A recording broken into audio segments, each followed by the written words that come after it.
I'm Raji Pondurangan. Uh, the first unit topic is PN junction diode. The PN junction diode, how it got its name?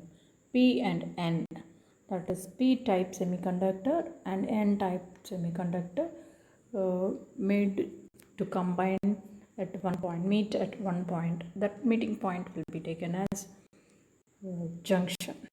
Okay, that meeting point will be taken as junction, and this diode is a semiconductor diode device, and it will be as depicted in the picture beside the black color one. For the black color one, you can see a gray color shading. That gray color shading will be taken as a cathode, and the other side will be taken as anode. Anode indicates positive side, cathode indicates the negative side. So it allows to pass the current through the junction only in one direction.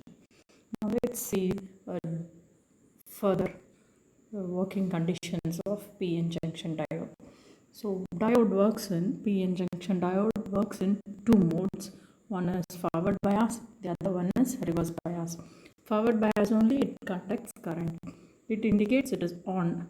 So once we compare this PN junction diode as a switch, it will be on. Then if it is in reverse bias, it is taken as open circuit. Open circuit means off. So if I refer it as a switch, it will be off. So in reverse bias, there won't be any conduction. And now let's see reverse bias near the junction. The region will be becoming wider and wider. That region is called as a depletion region. The region at the center will be taken as depletion region. The reason for this one will be indicated here in the next diagram. So this is unbiased. Unbiased means once the PN junction is made, initially during the preparation of PN junction diode, which will be done in a big furnace using diffusion process, etching process, all this happens. And at that time, you can see that near the junction, in P side where P dope is written, the electrons will be accumulated near the junction, whereas N side, N doped is written, the holes will be getting accumulated near the junction. So this gets saturated, and the region is called as depletion region or space charge region or PN junction. And then the other two sides are neutral regions. Now if we observe the second graph, the second waveform indicates why we have charge, and on x-axis the distance of the diode.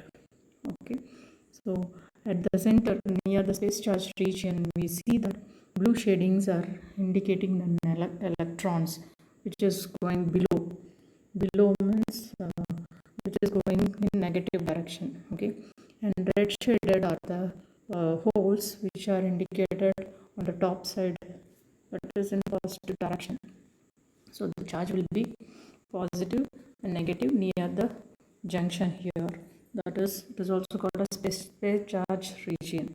And coming to the third graph or third waveform, how about the electric field there at the center?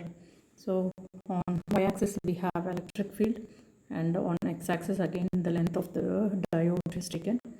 So initially near the junction it is getting in a decaying position. After that it rises. Then what about the voltage here? The voltage is indicated in the fourth waveform. Y-axis is voltage, x-axis is the width of the diode. So voltage will be very less in the P side. Drastically near the junction it is rising, and then it is becoming stable in positive direction in N side. Now how the PN junction will be looking? Diagrammatically we can imagine the PN junction as in the picture, where it is indicated in P for red color and N for blue color. The connection will be taken as positive. P will be connected to positive terminal of the battery, N will be connected to negative terminal of battery. This is called as forward bias. So near the center we can see a black color shade that indicates the space charge region or depletion region or the junction. Okay, Now if we take this into the circuit, it clearly depicted in the next diagram. Probes, red probe gets positive terminal, black probe for the multimeter indicates the negative terminal. The diode is connected to the resistor, and the cathode of the diode is connected to negative terminal of the battery. So this becomes the forward bias. And how about the reverse bias? The reverse bias, the terminal will be, the battery terminal will be interchanged. So I can mention that positive terminal, that is P side, will be connected to negative terminal of the battery, and the N side, the positive terminal of the battery, will be connected. Since opposite charges get attracted near the depletion region, we see the depletion region becoming wider and wider because the electrons at N side get attracted to positive terminal of the battery.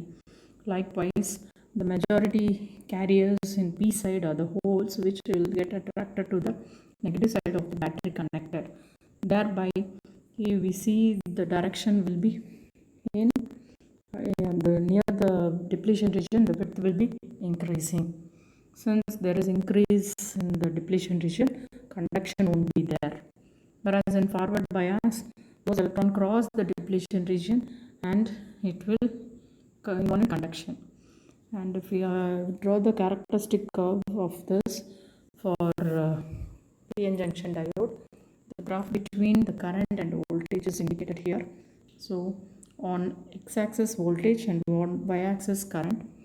In forward bias, which is in first quadrant, slightly increases, and then we calculate the resistance over here. The point at which the current increases got taken as new voltage.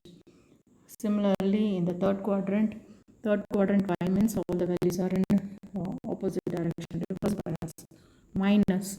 So x value and y value are indicated in minus.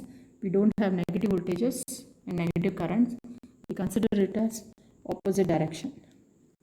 So only the third quadrant is taken for indicating the reverse bias here, and we hardly see very less current, which will be measured in mu amps here, whereas for forward bias it will be measured in milliamps here. So more about this we'll discuss in the next video. Thank you for watching.